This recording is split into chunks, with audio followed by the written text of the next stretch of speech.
마가복음 6장 45절부터 끝절까지 말씀 저와 여러분이 한 절씩 교독합니다. 예수께서 즉시 제자들을 재촉하사 자기가 무리를 보내는 동안에 배 타고 앞서 건너편 벳세다로 가게 하시고 무리를 작별하신 후에 기도하러 산으로 가시니라. 저물매 배는 바다 가운데 있고 예수께서는 홀로 무태 계시다가 바람이 거스름으로 제자들이 힘겹게 누젓는 것을 보시고 밤 사경쯤에 바다 위로 걸어서 그들에게 오사 지나가려고 하시매 제자들이 그가 바다 위로 걸어오심을 보고 유령인가 하여 소리치르니 그들이 다 예수를 보고 놀라미라. 이에 예수께서 곧 그들에게 말씀하여 이르시되 안심하라 내니 두려워하지 말라 하시고 배에 올라 그들에게 가시니 바람이 그치는지라. 제자들이 마음에 심히 놀라니 이는 그들이 그 떡 되시던 일을 깨닫지 못하고 도리어 그 마음이 둔하여졌음이로라. 건너가 게네사렛 땅에 이르러 대고 배에서 내리니 사람들이 곧 예수신 줄을 알고 그 온 지방으로 달려 돌아다니며 예수께서 어디 계시다는 말을 듣는 대로 병든 자를 침상째로 메고 나아오니 아무데나 예수께서 들어가시는 지방이나 도시나 마을에서 병자를 시장에 두고 예수께 그의 옷가에라도 손을 대게 하시기를 간구하니 손을 대는 자는 다 성함을 얻으니라. 아멘. 오늘 우리가 읽은 이 45장 5절부터 특별히 52절까지의 무리를 걸으신 사건과 그리고 제자들이 놀라서 유령인가 하여 소리 지른 사건이 바로 5천 명을 먹이신 사건 직후에 나타났다는 것을 볼 수 있습니다. 근데 이것이 왜 앞에 있는 사건하고 직접적인 연결이 되어 있느냐? 그것은 여기에 보면은 한 단어에 집약되어 있습니다. 예수께서 즉시 제자들을 재촉하사 라고 말씀합니다. 이 재촉했다는 말은 왜 그랬을까라고 하는 호기심을 낳습니다. 보통 예수님께서 이렇게까지 재촉하신 일이 많지 않습니다. 보통은 예수님은 어떤 시간에 따라 또 때에 따라 주님의 어떤 인도하심, 하나님의 인도하심에 따라 움직이시는 분이었는데 여기에서 즉시 재촉했다라는 것은 이 상황이 그만큼 다급했다라는 것을 알 수 있습니다. 다급했다. 뭐 때문에 다급했는가 하면 마태, 마가, 누가는 말하지 않습니다. 누가복음에는 이 기적이 안 나오고요. 마태복음에는 좀 더 자세하게 나오고 마가복음에는 오늘 여기에 우리가 읽었고 그리고 요한복음 6장에 이 사건이 짧게 나옵니다. 그런데 요한복음 6장에 힌트를 우리들에게 줍니다. 어떤 힌트를 주고 있는가 하면 이 재촉한다 말에 앞에 설명이 붙어 있습니다. 왕을 삼으려고 했기 때문에 라는 말이 요한복음에 나옵니다. 바꿔 얘기하면 5천 명을 먹이신 기적을 경험한 다음 사람들은 확신했습니다. 이분이 메시아다. 이분이 우리를 로마에서부터 구원해 줄 메시아다. 그러니 우리가 왕으로 모시고 이분을 추대하고 우리를 하나님 나라에 들어가게 만드는 그런 일을 하자. 추대하자. 사람들이 웅성웅성거리고 사람들이 모여서 이런 얘기 저런 얘기를 하고 막 시끄러워질 때 만일 반란의 지도자라면 최고의 기회입니다. 반란을 일으키려면 이런 분위기가 형성되어 반란을 일으키지 않습니까? 사람들이 많이 모였을 때, 수만 명이 모였을 때 그 중에서 남자들만 5천 명이니까 군대를 조직해도 5천 명은 되지 않습니까? 그러니 뭔가 해볼 만한 그런 분위기지 않습니까? 주님께서 이건 아니다. 내가 이 땅에 가져오려는 나라는 이런 나라가 아니다. 그래서 제자들까지도 그 분위기 속에 부하내동해서 휩쓸려 가는 것을 보고 예수님은 등 떠밀어서 제자들을 배 타고 바다 건너가게 하시고 자신은 산으로 올라가셨습니다. 그러니까 예수님도 유혹받았기 때문에 산으로 올라가셔서 기도가 필요했고, 그 기도가 저녁 6시부터 새벽 4, 5시까지 지속되었으니까 제자들을 다시 만난 그 시간까지 예수님은 산에서 기도하셨습니다. 무려 적어도 10시간을 산에서 기도하셨습니다. 예수님 기도 많이 필요했습니다. 이 땅에 육신으로 오셔서 이런 어려운 일이 있을 때, 사람들이 이렇게 자기를 메시아로 삼으려고 할 때, 심지어는 제자들까지도 그 분위기 속에 휩쓸려서 유혹받고 있을 때, 예수님은 스스로 그 모든 것을 거절하시고 산으로 올라가시고 제자들을 등 떠밀어서 바닷가로 배 타고 건너가라. 너희들 배 타고 건너가라. 이거 아니다. 이 사람들하고 같이 있지 마라. 그리고 나서는 갈라져서 있는 그 10시간 남짓한 시간이 제자들에게는 어떤 일이 벌어졌느냐. 오늘 본문에 나와 있는 그대로입니다. 밤새 늦었습니다. 오늘 이 5,000명을 먹이신 곳은 여러분이 머릿속으로 상상하시면 됩니다. 여기는 갈릴리 호수의 서쪽 중간 정도, 약간 북쪽에 가깝지만 서쪽으로서 약간 중간 남쪽으로 내려와 있는 정도고, 가로질러 간다는 것은 가버나움 쪽으로 가는 거니까 거기서부터 약 북쪽으로 동쪽으로, 북동쪽으로 가로질러 가는 겁니다. 그러니까 사실은 어떤 의미로 보면 그게 먼 거리가 아닙니다. 호수의 북에서 남으로 가는 것도 아니고, 동해에서부터 서해에서 동으로 가는 것이 아니라 저쪽 북쪽 위쪽에서 약간 남쪽에 치우친 그 잔디에서 북동쪽으로 조금만 거슬러서 가면 되는 이 거리를 10시간이 넘게 못 가고 있었습니다. 그러니까 노젓는 사람으로서는 굉장히 창피한 일이기도 하고, 어떻게 생각하면 부끄러운 일이면서도 두려운 일이기도 합니다. 우리가 밤새 지금 노젓고 있는데 왜 건너편은 안 나오냐? 아니 이거 한두 시간이면 건너갈 수 있는 이 거리가 안 나오냐? 그들의 모든 에너지나 집중력이 생존에 달려 있었고, 드디어 그 10시간 남짓한 시간 동안에 그들의 모든 생각은 어디에 있었느냐? 예수님은 안 오시고 우리는 죽게 생겼고 지금 이 상황을 받아들이기 어렵고, 그리고는 살기 위해서 노는 져야 되고, 결국 그들에게 남은 것은 본능밖에 없었습니다. 본능이 우리를 좌지우지하면 믿음은 힘을 못 씁니다. 환경 때문에 우리가 거기에 휩쓸려 버리면 믿음이 어디 가는가 아무리 찾아보려 해도 찾아볼 수 없습니다. 어딘가 있겠죠. 우리 마음속 어딘가에 믿음이라는 것이 있기는 하겠지만 본능이 주가 되어버리고 마치 태풍이 되어버립니다. 여러분 태풍 아시잖아요? 터네이도 아시잖아요? 회오리바람 아시잖아요? 한국에 우리가 살아봤기 때문에 태풍이 얼마나 어려운 힘든 건지 아시잖아요? 지금도 태풍이 계속 한국과 일본과 중국은 그리고 필리핀도 계속 불어제껴서 때리잖아요? 그 태풍이 불어오면 아무것도 그 앞에 제대로 설 수 있는 게 없습니다. 믿음도 마찬가지입니다. 이들은 이 10시간 동안에 처음에는 좀 있었겠죠. 주님이 자기들에게로 다가올 거고, 아니면 건너편으로 가서 우리가 주님을 만날 것, 뭐 여러 가지 생각을 할 수 있겠지만, 그런 적어도 믿음이 있었는데 환경 때문에 그들은 그 믿음은 어디론가 다 없어져 버리고 본능만 남은 그때 주님께서 그들이 힘겹게 노젓는 것을 보시고 무리를 걸어서 그들 앞에 오사 지나가시려 했습니다.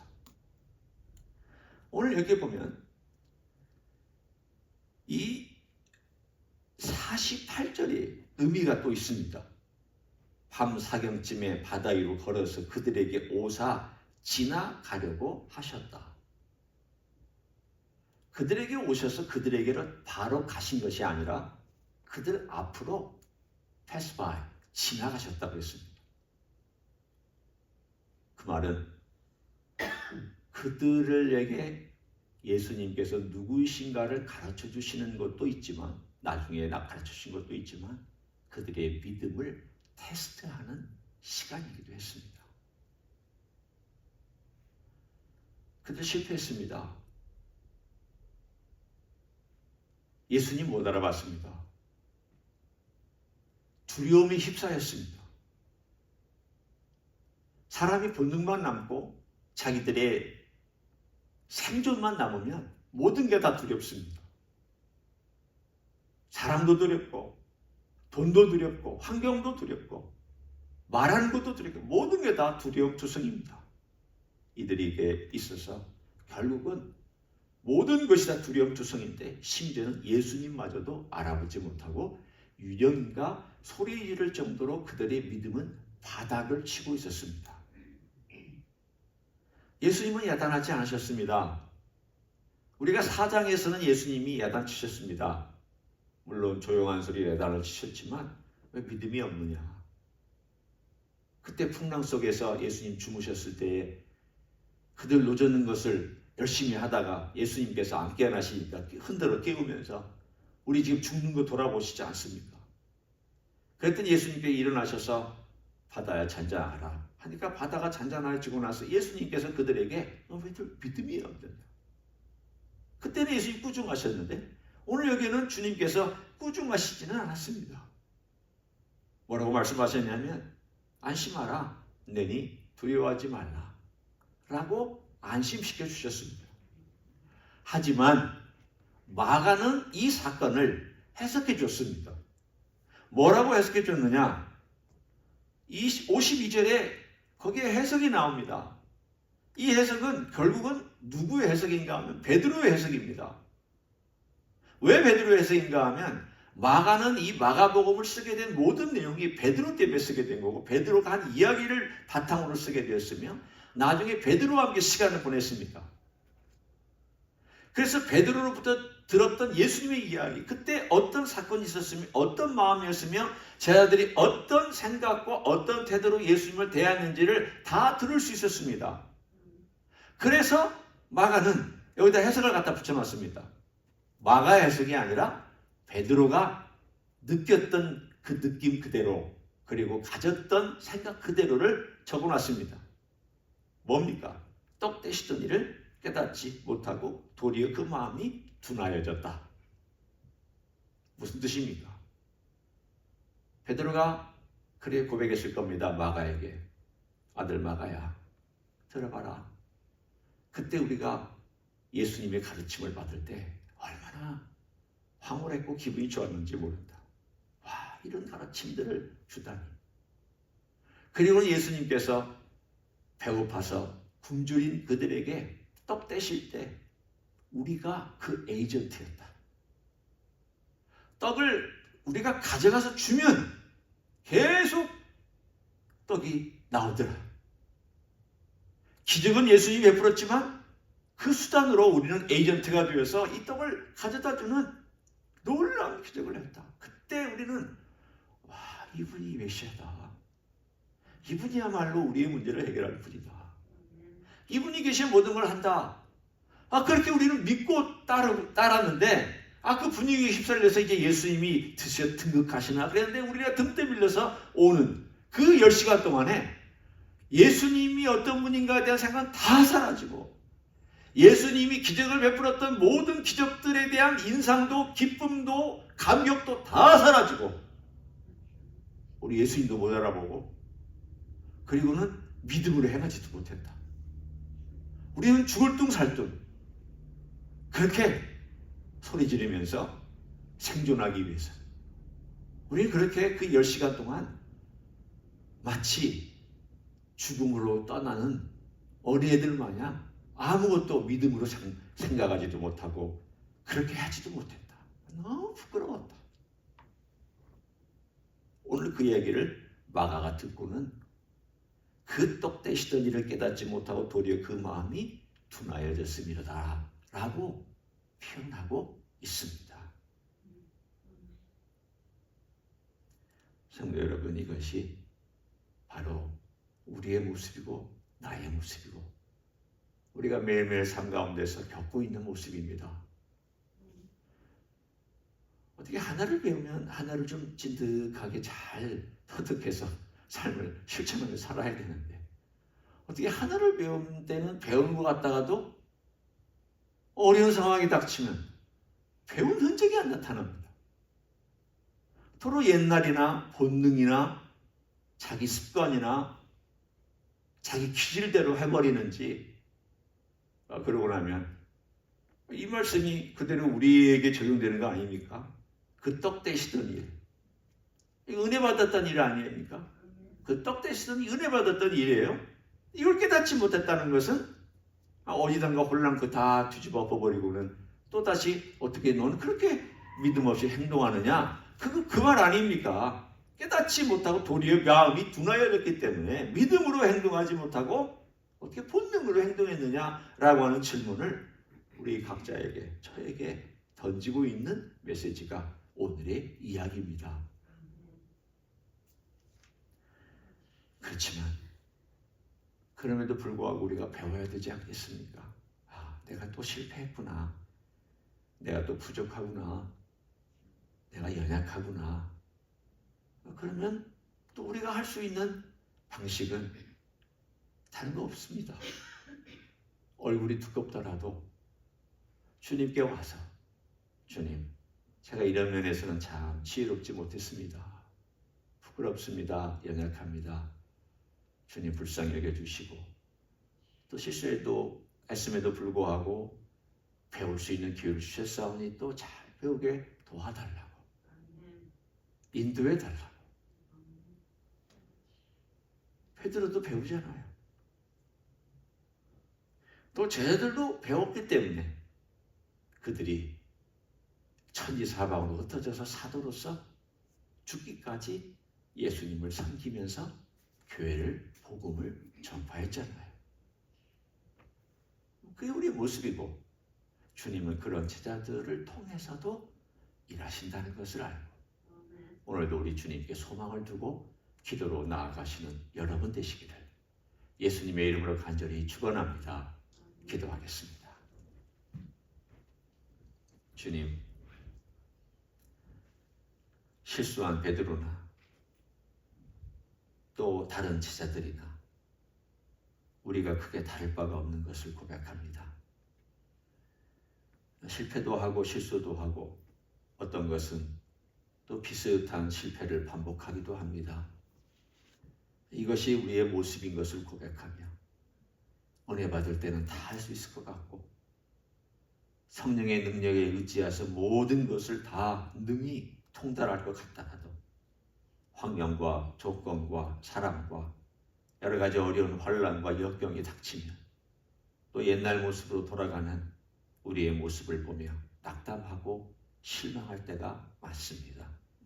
그러나 주님, 이러한 인생을 사용하시고 이러한 인생을 훈련하시고 또 이런 인생에게 은혜를 부어주시고 이런 인생을 통하여 주님 영광 받으시니 그것이 너무 감사를 드립니다. 그것 때문에 감사하고 그것이 귀하고, 그런 주님께 오늘도 영광을 돌려드립니다. 주님께 왔사오니 우리 연약한 기도 들으시고 하늘에서 응답하여 주시옵소서. 이제는 우리 구주 예수 그리스도의 은혜와 하나님 아버지의 극진하신 사랑과 성령 하나님 교통하심의 역사가 오늘도 베드로같이 실수하고 실패도 하지만 마음이 둔하여져서 기적을 깨닫지도 못하고 실천하지도 못했지만, 그러나 여전히 배워가며 여전히 주님의 제자로서 살아가기를 소원했던 그 바람처럼 오늘도 우리가 그런 기도로서 나가기를 소원한 이 자리에 참여한 모든 종들 위해와 주임지 히스교회 위해와 이민교회들, 왕국교회들과 선교사님들 위해 이제로부터 영원히 함께 하실지어다. 아멘.